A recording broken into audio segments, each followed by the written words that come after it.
Hi there, welcome to the I Ching Cafe. My name is Belinda Doveston and welcome back if you're a regular viewer and listener, and of course if you're new to this channel, so great to have you with us. Now, the I Ching is an ancient Chinese philosophy that helps us understand the flow of change. And the I Ching was developed through an observation of the natural order of things, the natural progression of the seasons, the growth patterns in plants and the animal kingdom, to learn how change evolves, and developed into 64 metaphors or stories of change that can apply to us personally in varying degrees, depending on what we're going through. And of course, as a collective, that's what we're here to do in the I Ching Cafe. So this week, as we look ahead to what the I Ching is asking us to focus on, for the week commencing February the 24th, 2020, let's just take a moment to look back to last week. Well, we had 39 obstruction locked, and I don't know about you, but that was a very heavy week. There was an energy of obstacles, of obstruction, of being prevented from getting where you need to go to, of finding solutions around the mountain, and of dealing with an essential injury of some kind. That could be an emotional injury, it could be a physical, financial, it could be a business injury, something that we have to navigate around a problem that is a big boulder in our path. And I noted that whenever we have I Ching hexagrams or overviews for the week or for the month where it's a little tougher, the energy to work with, I see that the number of people who watch or listen goes down, because we look at the title, we think, oh, I don't want to look at obstacles. I don't want to look at limping around the mountain. And if you took the time just to open yourself up to new learning, what these weekly and monthly episodes are here to do is to help us deal with the flow of change that's happening anyway. So we can make it hard, okay, and not work with good quality insight, or we can make it a lot easier to understand the flow of change we're dealing with, the developmental stage we're dealing with. Because change doesn't come with absolutely no purpose. You look at how nature is designed, how nature is evolved, and how perfect it is. There's a design, okay? So when we think about change that comes into our life, it's never, well, hopefully seldom, completely arbitrary. It's all about creating development. So you could imagine that these symbols of the I Ching that we go through are like symbols of change that bring us an awareness, a conscious awareness of the flows of development we need to go through. We have to go through the change, we have to go through the obstacle. It's how do we work as the superior person, as the I Ching says, or the master self within us, the higher self, the better self, the greater, whatever name or label you want to put it. How do we go into that person and approach our life and the change and the obstacles and the various things we're working through from that perspective? And that's what this I Ching journey is all about. So even if they seem tough, even if you look at the label and think, oh, I can't deal with that this week, just click play. Because you know what? You're going to get something to help you deal with the week. And if nothing resonates about what you experience in an episode, let it go and see what comes back up to you when it pops up in your life. Right. So let's actually get into this week. We have our first hexagram, or our first state of change, or our first symbol of development is hexagram 14. Great possession, abundance, great wealth. Yippee! After last week's real compression energies that we went through, this week is very, very different. 14 is a hexagram of the sun rising up into the sky, bringing and shining that light of the sun down upon us all, and bringing the ability to grow crops and food and to photosynthesize and get our vitamin D.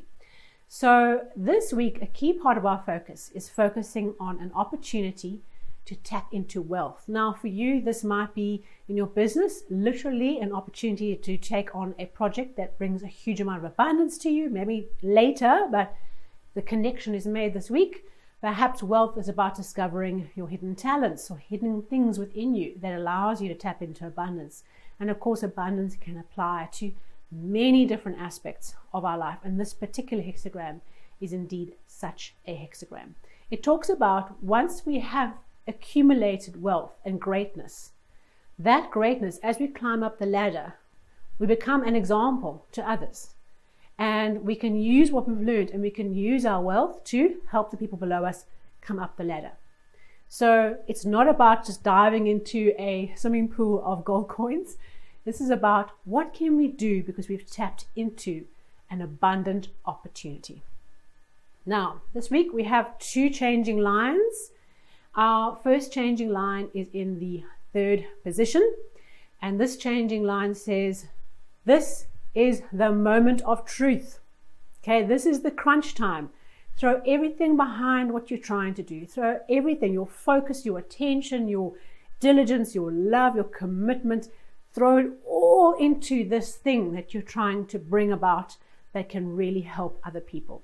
And I would imagine that as we get into the week, there's this real opportunity to really push the envelope and really go for the thing that you've been working towards. It's almost as if you hold back on this opportunity to tap into this wealth, you're going to lose this time, this round, the opportunity to do so. Of course, the rounds always come back.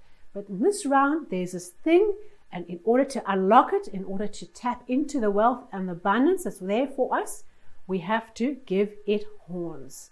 So don't be timid or shy this week. Know what that thing is that we're aiming for in your business. Perhaps that's a particular project or a proposal or an idea, but you just throw everything at it.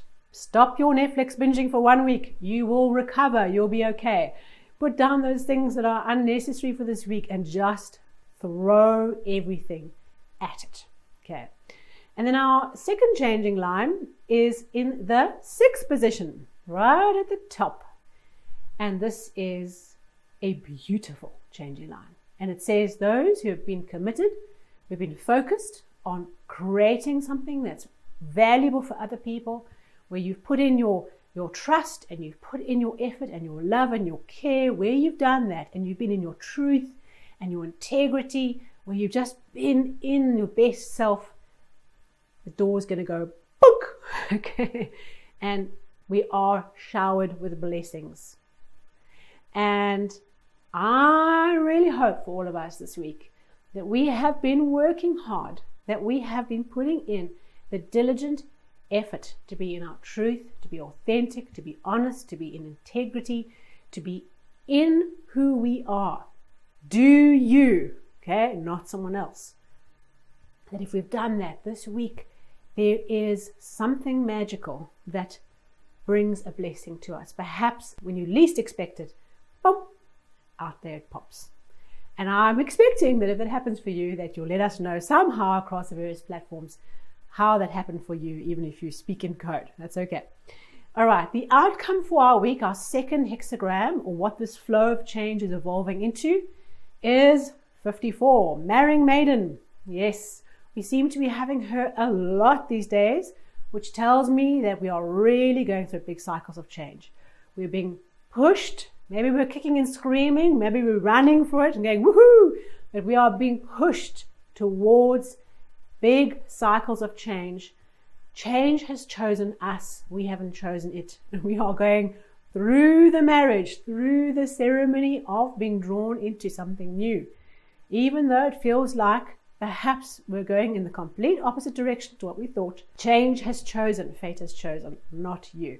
So it's a very interesting process. We've had Marrying Maiden so many times over the month and the last few weeks that this is really something for us to pay attention to. This 14 abundance, this opportunity, this moment of truth, this blessing that pops up is guiding us to where we need to get to.